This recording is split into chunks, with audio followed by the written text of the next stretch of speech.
you've got in this novel, Kevin, this amazing novel, you've got a kind of riff on the disassociative nature of life and Skype, which is obviously, like a lot of other things in the novel, totally prescient to the world we're living in now. Um, I want to start by just having Kevin read a section from this book. It is such a virtuosic and unusual kind of novel that is, I think of it as a kind of extended prose poem with a kind of a ghost story or a set of ghost stories.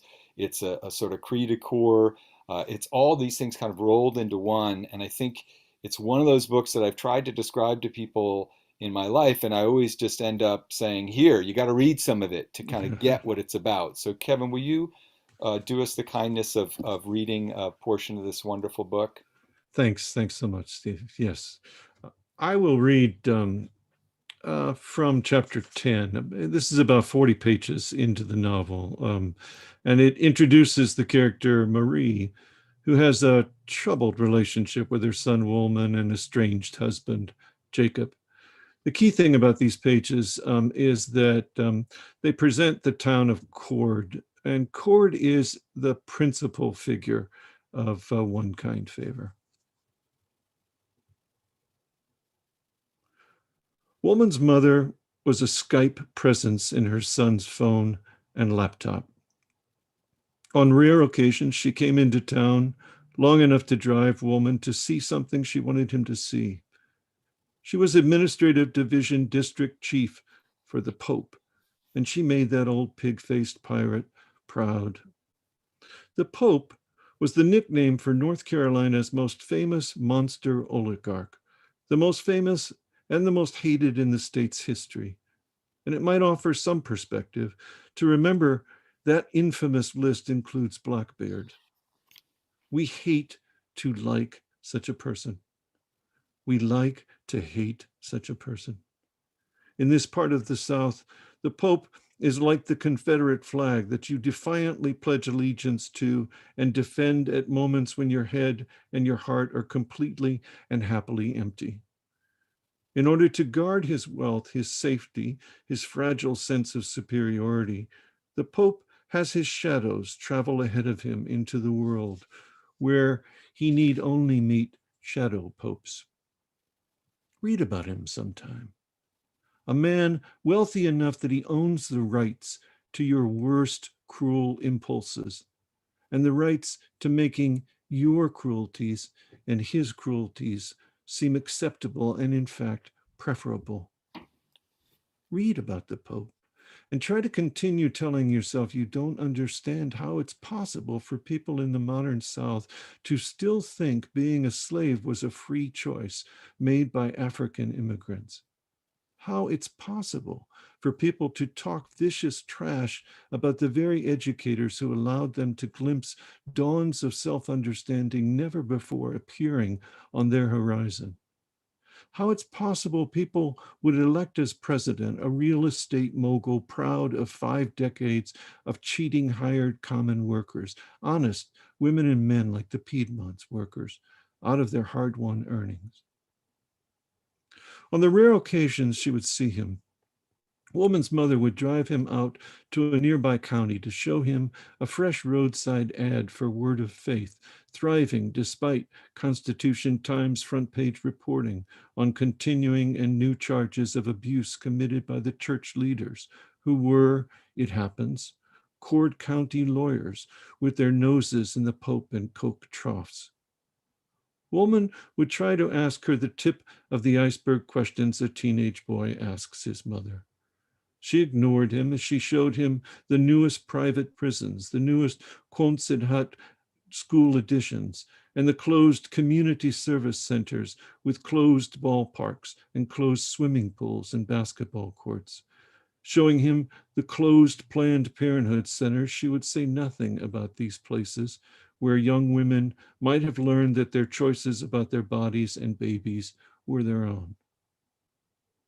Marie would show Woolman the highway sign inviting young people to join Seconders, the NRA organization introducing them to gun culture.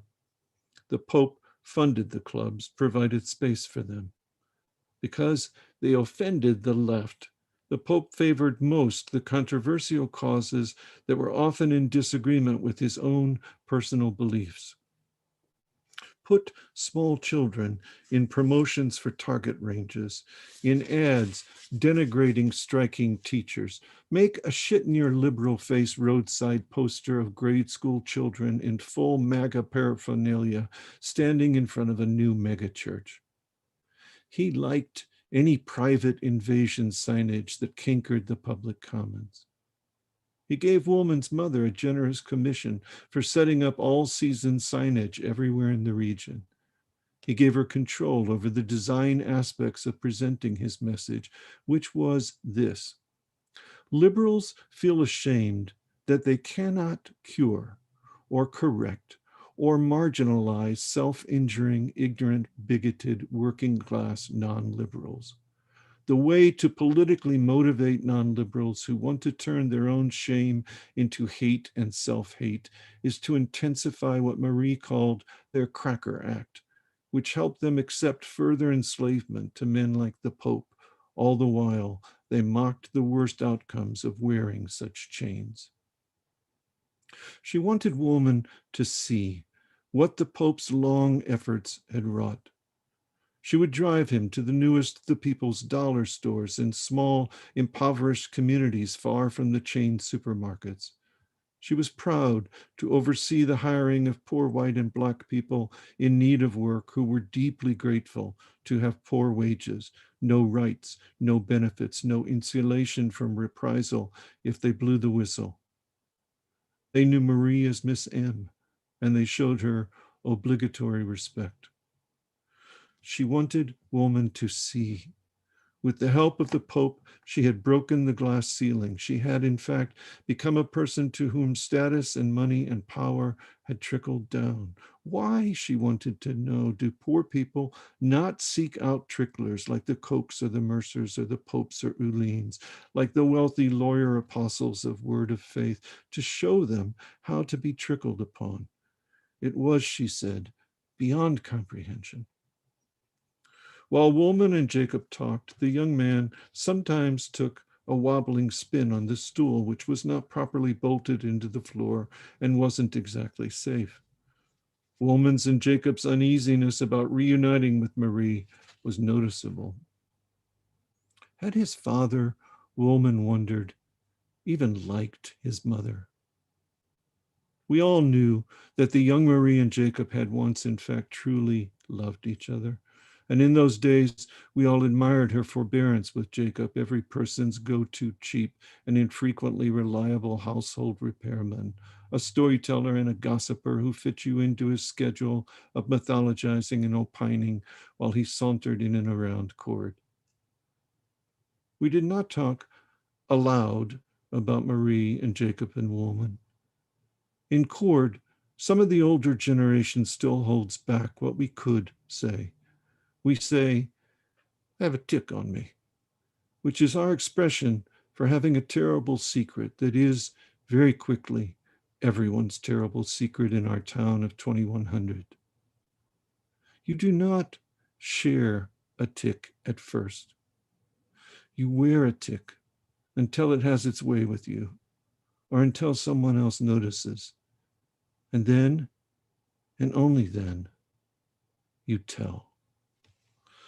So those are the pages I'm happy to read from the book. And I want to say again how thrilled I am to be in this conversation with Steve Almond, and how grateful I am for what has been years and years of support from Malaprops for my work. Awesome. Yeah, wonderful reading. And I want to actually talk about kind of what you might call the tick that the town of Cord is bearing, which is the event around which the novel sort of kaleidoscopically spins, which is a murder, a lynching, in fact, of an African American man named Lincoln, who's found hanging from this swing set in this predominantly white town, and the kind of bogus investigation and sort of cover up that ensues. And what I'm curious about, Kevin, you gave us such a kind of fantastic oversight of the power dynamics as they operate. But I'm just curious how you started writing this book. It's so ambitious. It's really a social novel as well as a picaresque, and it's written in this kind of wild prose poem style. How did this thing take root? What was the seed? How did it germinate? How did it evolve? In August of 2014, I read a very small article that appeared in The Guardian um, from a reporter whose beat was the American South. And he reported an actual lynching covered up in the Piedmont of North Carolina. And uh, that was in a very small town, but in a part of North Carolina charged with racial tension. Within I think, within an 80-mile circumference of this community, were 8 Black churches burned only during the Reagan administration. And there is a quietness about this in that community that even just briefly reading this article and then rereading it and feeling it sink into me reminded me that all of us take in this story of brutality and killing and senseless hate, and we take it in every day. So a storyteller like me begins asking, where does this start? Does it start with the spectacle of a lynching? Or does it start with a town where such a thing should be impossible? Because after all, there are people there who are loving, compassionate people who themselves have felt overwhelmed by and claimed by the hate impulse. Uh, and um, and so the beginning place for me is actually this consignment bar that is called Stanley's Ackers Stanley's, and this community of Cord, and what follows for me when a work begins with a setting is a sense of whether or not there are forms of magic in the setting. And it did feel to me, as I discovered sentence by sentence, since I'm not a writer who outlines or plans, I follow where the impulses of the work seem to be making the work before me. But each time I would return to this consignment bar, each time I would have a different sense as a fiction writer of the sense of chord itself. Um, I could go further into what is the dilemma, as you accurately describe it. The town has taken in this horror and has pushed it back immediately, and is going to try to move on and can't, and is going to try to be rid of what now feels more than ever like all the presences, all the ghosts of all of uh, uh, the long patterns of that hate impulse that claims the country so much. And I'm glad you asked about the scope of it, since of course a writer, any writer, I think, feels terror as you're writing about whether or not you even have the right to write this, and terror about the scope of what it is examining. In my case, such a terror is good for the work. It's always good for the work for me to be vulnerable than for me to enter anything I'm writing feeling that I'm safe or invulnerable. I think that's so interesting. to talk about that kind of fear or apprehension as an ally to your creative process. I'm kind of continually trying to say to students in one way or another, don't just write your rage off. Don't just write your doubt or confusion off, or in this case, your terror. That's an ally to your work. Hmm. Stay there. Hmm. What's it mean? Where Yeah, does it come from? Where does it go? Um, exactly, exactly. I'm so interested to ask you a little bit about um, how you balance. By the way, the setting is so brilliant to me. It's so telling that it's a bar slash consignment store because the book is made up of these ghosts or presences, as you call them, who are in a way kind of like a consignment store. These sort of figures who keep reinventing themselves and Hmm. in new ways and appearing. You think that the past is gone, but as Faulkner reminds us, right, it's prologue. Hmm. And in this case, these presences are kind of like the spiritual consignment store Hmm. that I think you use to really brilliant effect. But so the book is in some ways about the past and its permanence if it's not reckoned with, but it's also very much, it feels to me like it's written in the heat of a certain kind of American moment. And it's Hmm. not, it's obviously significant that that this killing takes place on I believe, on the day of Trump's election. And Hmm. we heard a little bit about, this omniscient narrator who kind of hovers above and around and within all of these different figures that you write about, really does have a point of view, a powerful point of view on how we got here and how sort of the long bad story of racial resentment has kind of operated, especially in the American South, but everywhere in the United States. What I want to ask you about, Mac, is how do you sort of, in writing it, how did you deal with the storytelling part of you that wanted to spin a yarn Hmm. and kind of the fulminator, the person who really wanted to speak in a distressed way about what you see, in the America of today, because obviously too much of that, the story gets drowned out, right? Right, right. And at the Yeah. same time, it's clear that there's a certain real moral urgency to the book. It arises from the American circumstance right now. Can you speak on that a little bit? Yeah, that's just a great question, Steve. Thank you. I feel like a voice is really always very important to my work, and testing the voice is part of what composing is for me.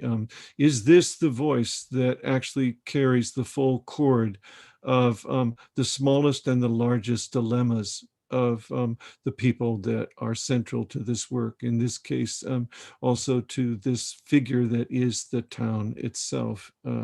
And so using this we voice, what some people call tribal omniscience, that is, this we voice in which a community speaks for the community with this presumption that in a small community, there is always someone speaking for a we voice. There is always an enduring we voice that will say, we know everything about our past. We know everything about our present. And in fact, we know everything about what comes next. That the nature of that voice that people like Washington Irving and others have explored, or Neil Hurst and other writers have explored, is the nature of a voice that is inherently mystical. Any voice that speaks to itself, that can only half be understood by outsiders, is a compelling voice to outsiders because it is a foreign language to us. And it is a good voice, it turns out, for ghost stories and the tradition of ghost stories, especially in the American tradition. And it is well suited to a we that is at war with the culture in a variety of ways. So I would say, for instance, that one of the things that happened as a process of discovery for me first was a sense of saying, this we voice feels right. I'm lucky in that I've been very influenced in my own personal life by oral storytelling and have a good ear for the a voice and whether or not it's authentic. And then to discover to what degree is this we voice representative of the struggles of the moment that we have. Well, our moment is, among other things, and I don't want to say that I don't want to oversimplify about this, but our moment is the I moment. It's the narcissistic moment. It's the moment in which the obsessive concern with I, apart from we, makes people have two prominent words in their vocabulary: I and they, I and them. And that is that struggle with what is something going on in their own hearts, which is the desire to be bonded to a we, to know that. And if they're old enough to know it again, because they have seen it in their lives as Americans, and they have watched it disappear before their very eyes with this new religion in the United States, which is the religion of I. Let's call it the religion of supremacy, in which you say no other concerns are greater than this concern, I. And that is something that once the narrative itself started to make more apparent to me, seemed worth exploring in the smallest dramas, in the larger dramas of the work, and I trust it. I have a sadness about the moment that we live in, and I also have an irrational belief that we will recover this we voice, that we can, and we can actually recover it in places that seem the most hopeless possible places. When the we starts telling its story, those of us who believe in the power of story, um, when that happens, as I see possible, especially in our moment in the aftermath of the George Floyd killing, we just might be able to rejoin that we conversation. And I do struggle, as any writer does, with saying, to what degree am I pushing through this we, my own beliefs? But I think this particular we voice is a good filter that filters out the author, and maybe some of the author's rage and madness. Right. Well, clearly, even in the passage you read, although you read in a very measured way, you are kind of expressing a clear both diagnosis of what you see happening in small town America, particularly in the South, particularly in areas that are more racially isolated, Mm. but so I think sort of writ large, and in other spots in the book, particular characters, Acker in particular, kind of gives voice in a much more volcanic and profane and exciting way to the sort of uncut rage that arises from moral distress. It's quite striking. I want to invite people who are watching this on YouTube to send comments. You have to log in to do so, but if you log into the event itself, and please, if you would, questions. I'll happily ask Kevin questions until it's time for us to go grab a virtual drink. But I think he would probably feel happiest, and I would certainly, if people do have questions or even just comments, if you type them in, Patricia will send them along to us, and we'll be able to, or maybe even read them to us, and we'll be able to react to those. But just before we get a question, I want to ask you one more, Kevin, which has to do with the role of sort of celebrations and ceremonies of poetry in the book. There's a festival in the book, and I think as I read it, I felt like there was a kind of poetic impulse, as if it was really a kind of, I thought of Gogol's Dead Souls as kind of an extended prose poem. But can you speak a little bit about that? I think it has something to do with this voice of we, the collective that you were just speaking about. Why do celebrations and ceremonies of poetry play this kind of significant role in addition to the ghost story, in addition to the story of racial injustice and violence? What is the poetry doing in this novel? I think it is true that the ceremonies and the rituals that are part of any subculture, the subculture of a small community, the subculture of people in a consignment bar in the small community, the subculture of a community at the moment of a festival, for instance. The ceremonies and the rituals are a way to say, what was this what was this culture? What was this town of Cord long ago? And how much of that is left, and how much is only a kind of false ceremony or false ritual, and there is something that is commonplace to many of us, especially those of us who grew up in small communities. One dynamic teacher said, "Here is something that will change your life. Here is beauty. Here is dark and luminous beauty." And sometimes it is reading poetry. And sometimes in small communities like this, it was memorizing poetry, and sometimes including really bad poetry. But that the ritual and the ceremony of it was a part of the connective tissue of people, because after all, what does poetry offer? It offers a way to actually listen and hear within your small group, within your family, within your friends, within your community. And hearing is a part of the miracle of connection in communities, hearing and listening. And the rituals and ceremonies that enact that are enacting something really powerful to recover, even if the effort at it is artificial. The other thing that poetry, of course, does is it reminds us of the power of silence. Nothing connects people more, I believe, than simply being in each other's presence silently, and being reminded there is an unholy silence that we can know in each other's presence, and there's a holy silence. And usually in our lives, there's the paradox of both existing at the same time.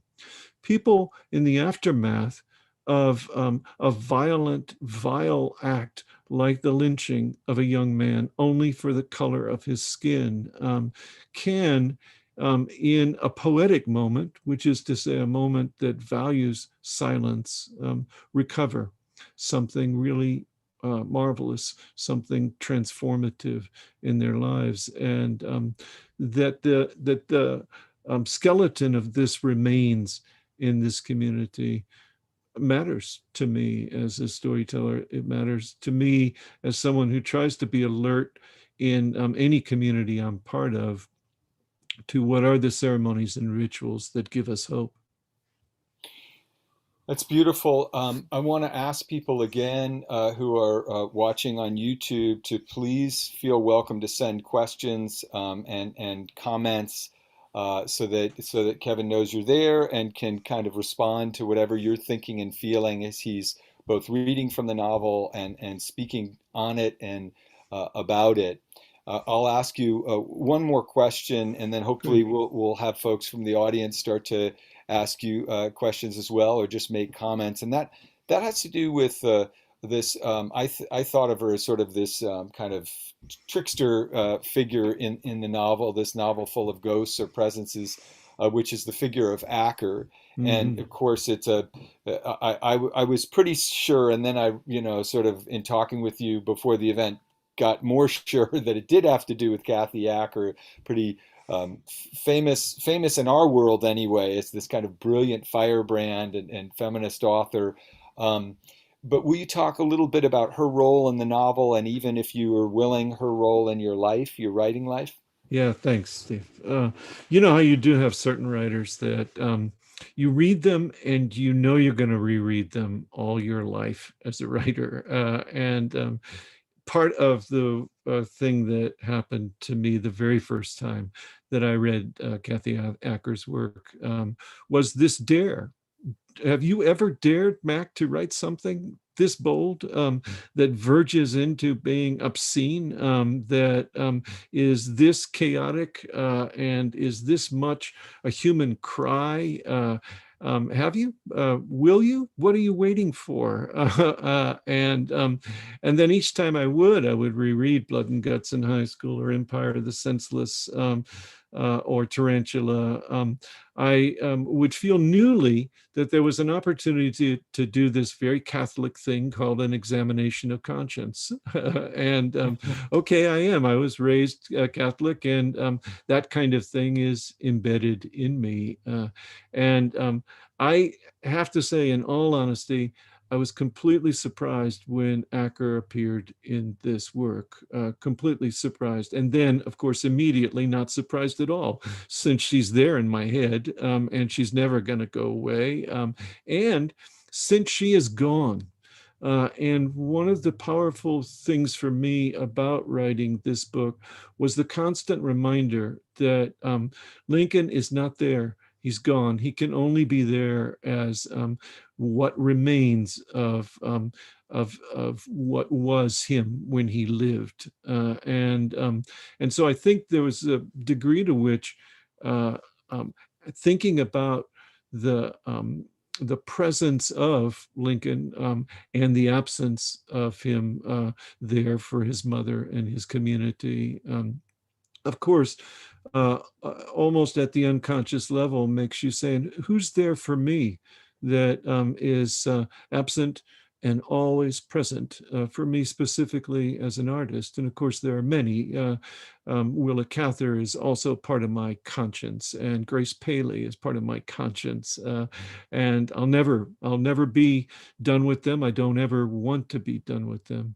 But once Acker made her way into the work, she could also be part of the conscience of the work, and the kind of figure who could provide a question asked to the work itself. Is this work as wild and carnivalesque as it wishes to be? And so uh, I, I had to welcome her in and then learn from her about how to let this book have its full wildness. That's great. And it's so interesting because um, I think the writer Dale Neal has just sent in a question that was essentially that question. We're Ha! thinking the zeitgeist is with us tonight. He's talking about speak more about putting Acker, a real person and punk writer, into the novel as a fictional character. What does Acker bring to court and center the we, which I think you just spoke to quite brilliantly. Well, I will Um, say about Dale's work, that he has a real sense of setting, a real powerful, deep sense of setting, and he has a sense of what haunts a setting, and he has a good sense of what might, in any small community, be the central figures that haunt it, that are not welcomed there, and that are there anyway. mhm. So questions are coming in, which I'm going to read. Patricia, I'll take care of that since they're right in the chat. And there's some wonderful questions. Please feel free to send questions, comments, complaints, coins, quibbles, whatever you want, as long as it begins with a "k" sound. uh, Lucy asks, I'm curious about what form your research took. Was it structured or more organic slash accidental bits of conversation, etc.? And I think that's a great question since I know, just knowing the book and knowing you a little bit, Mac, that there is a kind of pastiche style, or that your research is, at least in my version of things, maybe you'll disabuse me of this, both organic and accidental, but also in some ways structured. Will you speak to that question of research? Yes, this work, the milieu, is very important. What is going on in the culture at large, in the world outside of the small community, that even if only invisibly is part of the pressure on a given community, on a given group of people, is part of their consciousness.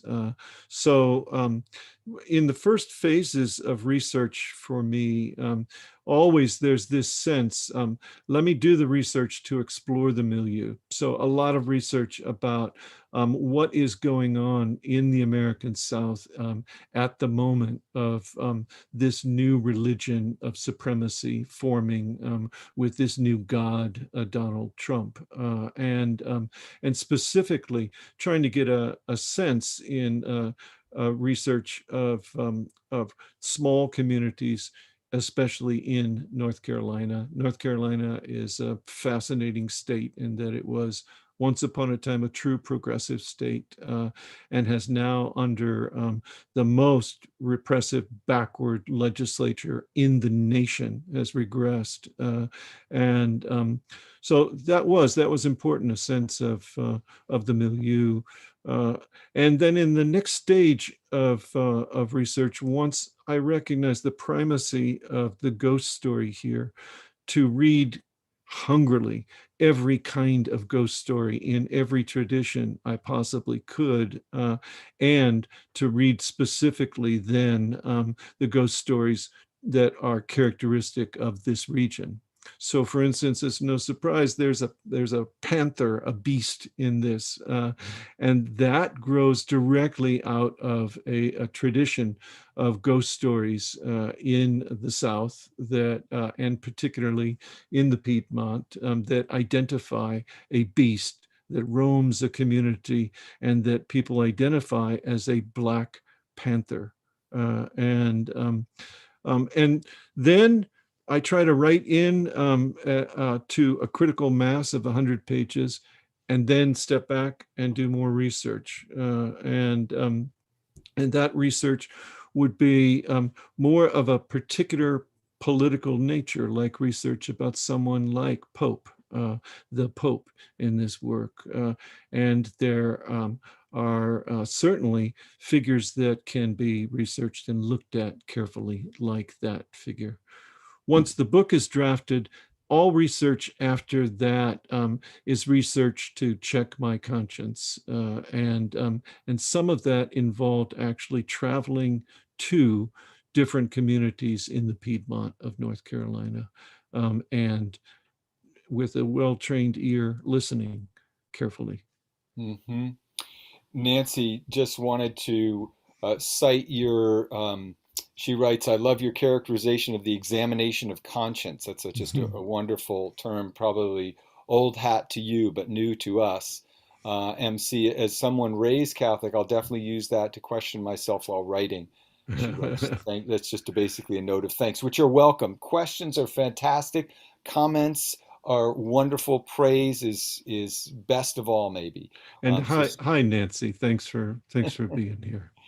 Um, another question in the chat that I'll toss out there to you, Mac. KL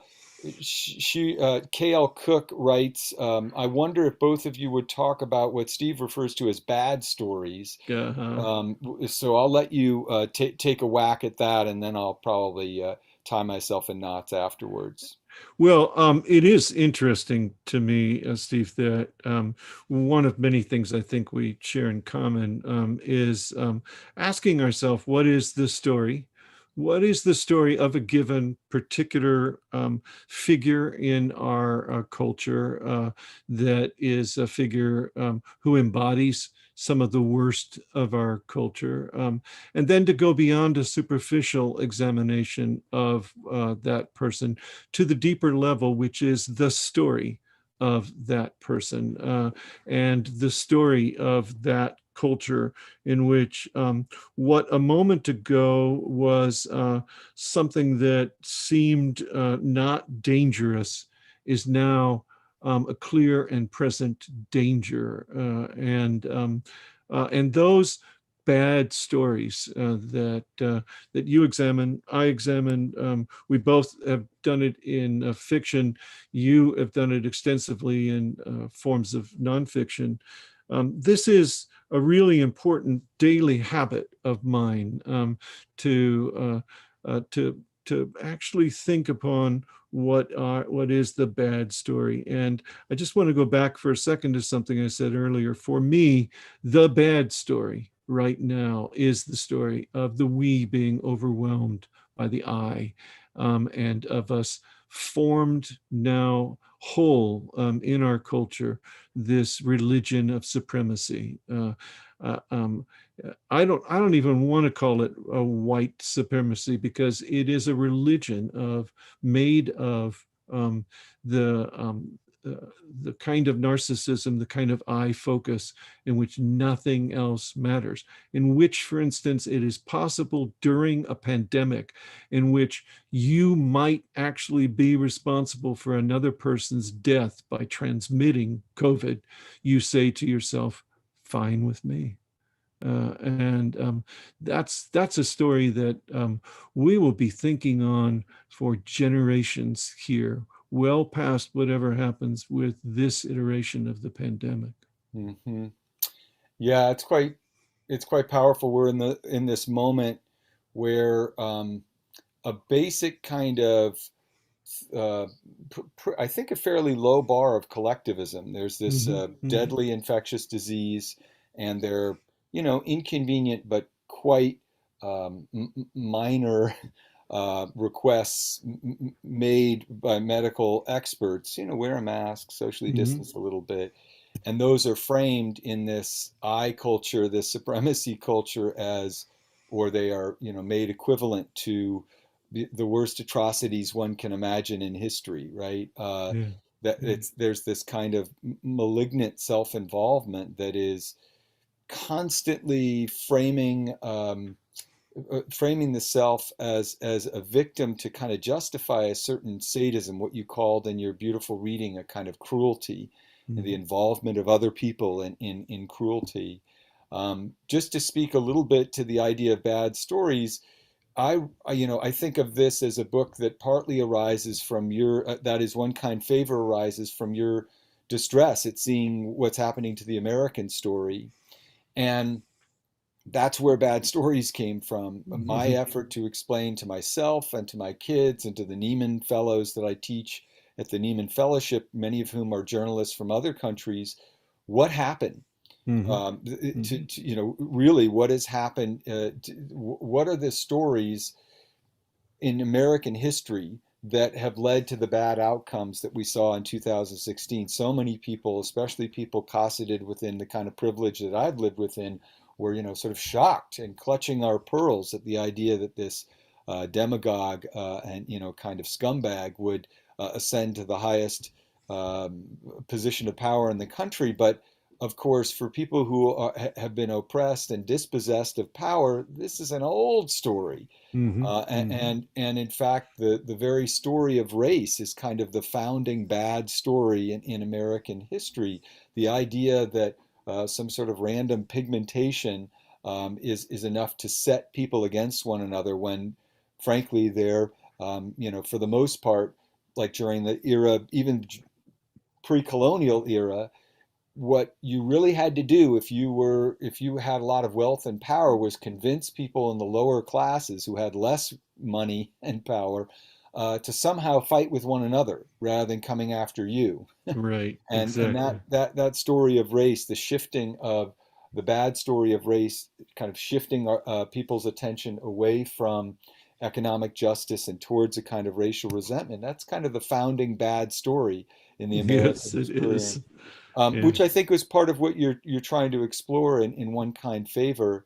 But the idea of bad stories is that rather than focusing on outcomes, it's our job as storytellers and writers and citizens to say what are the bad stories that authored these various bad outcomes. And I think you're speaking tonight about a bunch of those bad stories, but also about your effort to kind of overwrite those bad files and, um, if it's possible, using art as a catalyst and a form to remind ourselves that there are a lot of good stories within the American experience as well. For every atrocity, there is the moral pendulum does swing back.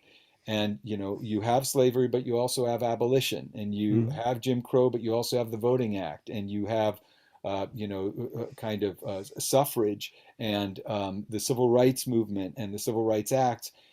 So it's this complicated history in which there are a whole bunch of bad stories that have a lot of bad outcomes, but also, and it's important to hold on to and remember, a kind of powerful good story and collectivism that still can rise up and assert itself. But it has to do so, I think, increasingly as you're discussing, Mac, through the resistance of this powerful narcotic of people's self-involvement, their self-victimization, their kind of conversion of their own grief and distress into an annihilating rage.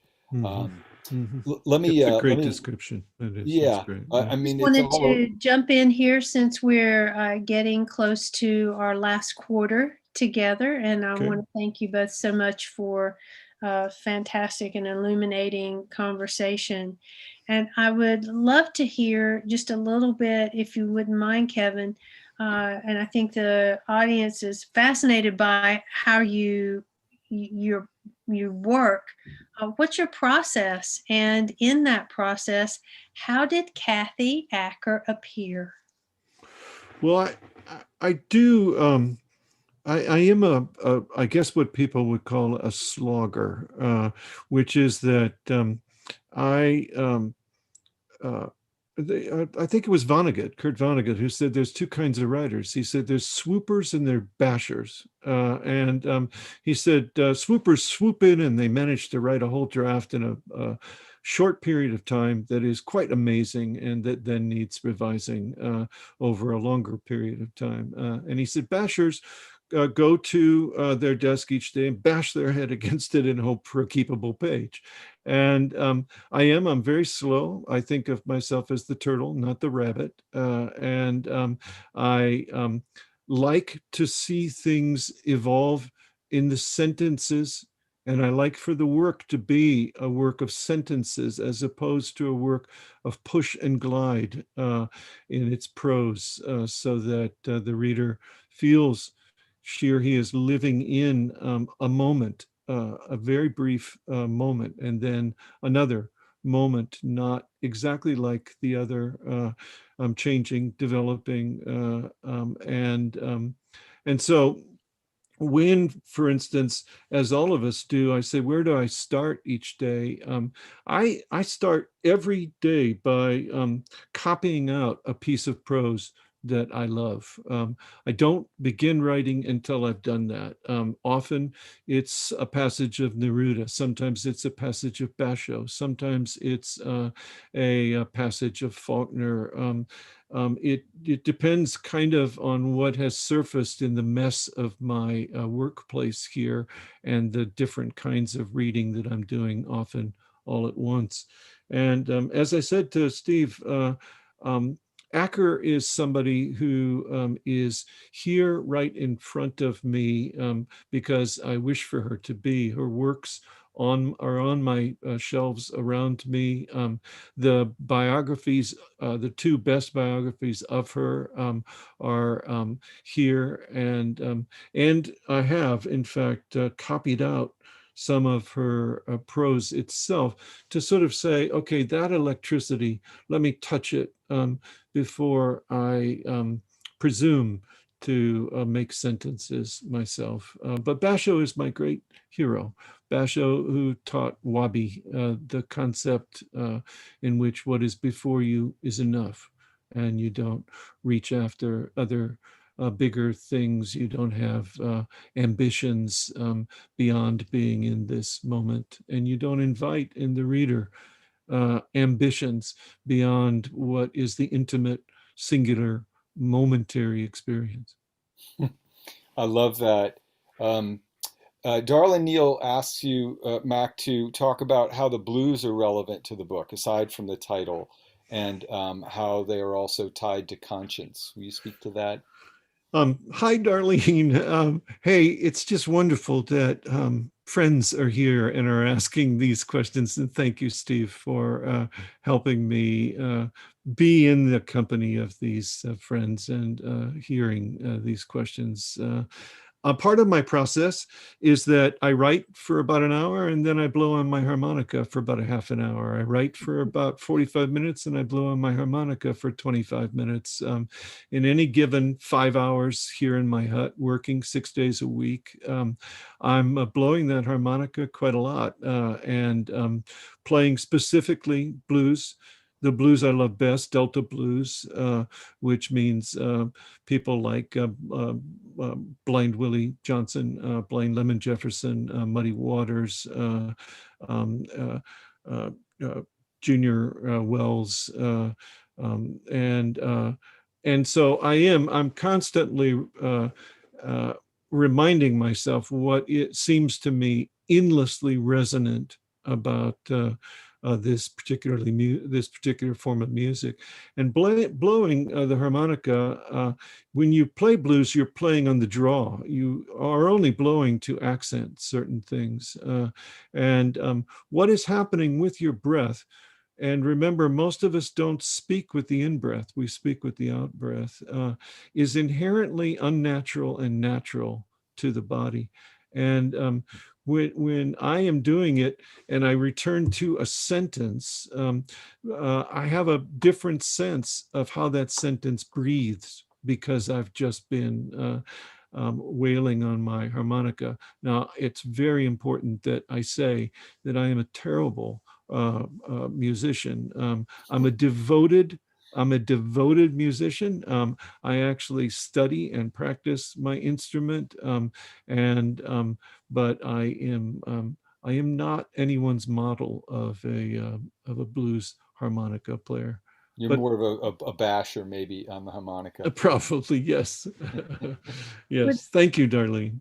the two of you talked about some books that you would recommend or books that you think have shaped some of your ideas. And I wonder, Kevin, if you could mention some of the ones that you thought were particularly important to you and for our audience. Well, thanks for asking because all of us want our heroes to be brought into the light, and particularly the heroes that lived their lives in the shadows and that gave us tremendous work that was somehow in the shadows.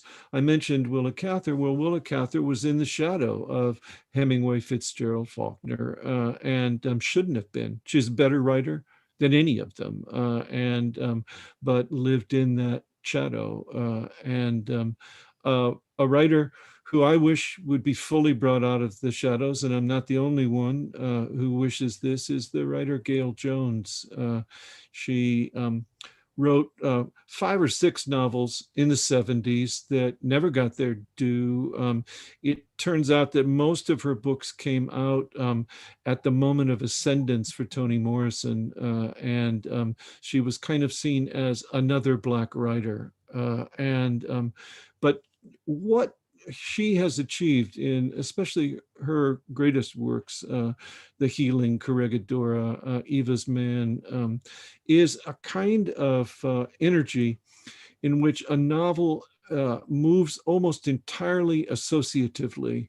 It does not have the usual um, design that is controlling. It is always verging out of control when it moves inwards and deeper inwards with its characters, and outward and deeper outward into the culture and the pressures of the culture on a person who is experiencing isolation.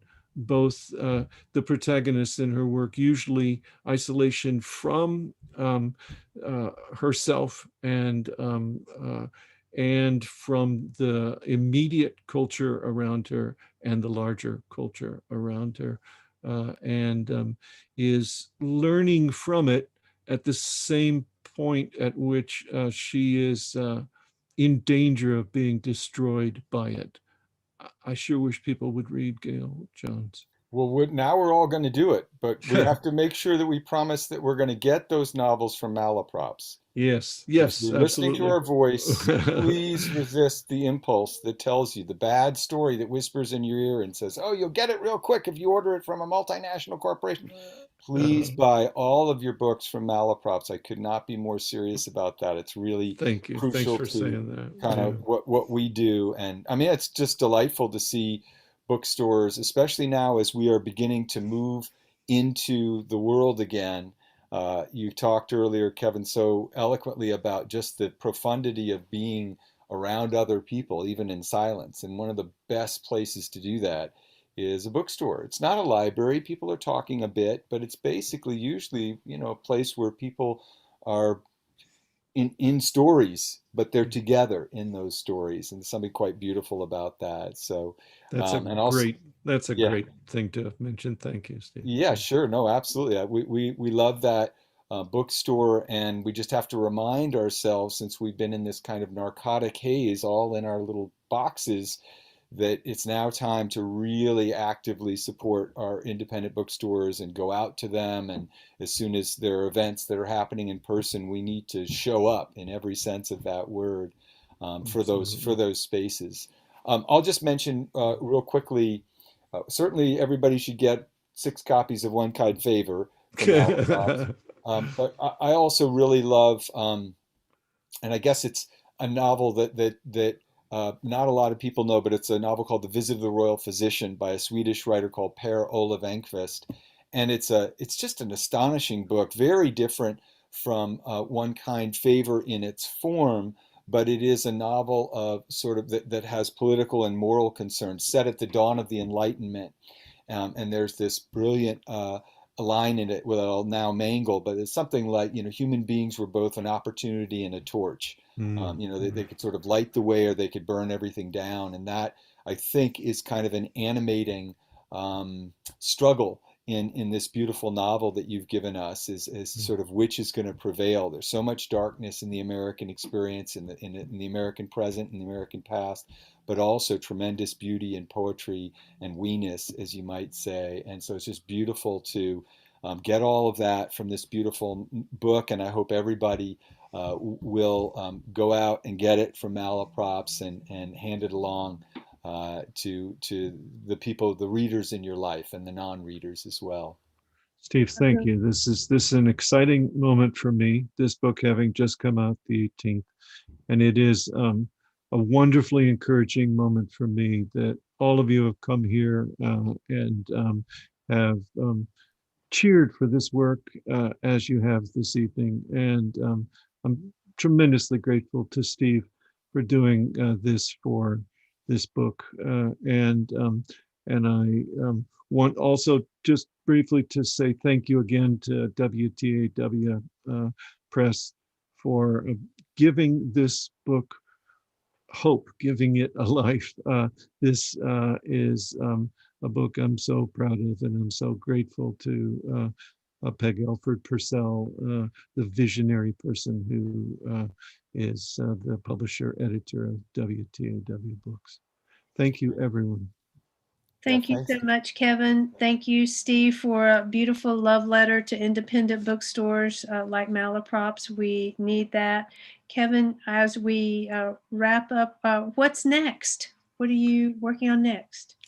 I have, since 2019, when I finished this book, have been working on poems and have been accidentally writing a novella.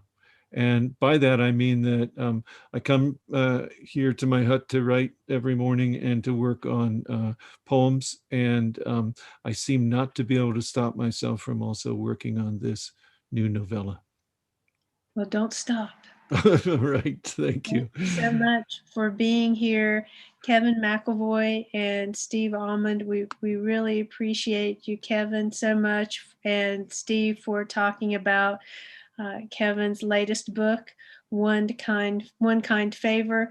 And we thank you all for joining us this evening. And I was taking notes like a little schoolgirl in school. So I feel like the audience was probably doing that too. Congratulations, Kevin. Thank you again, Steve, for being here. Thank you, audience, for joining us this evening. Good night. Thank you, Patricia. Good night, everyone.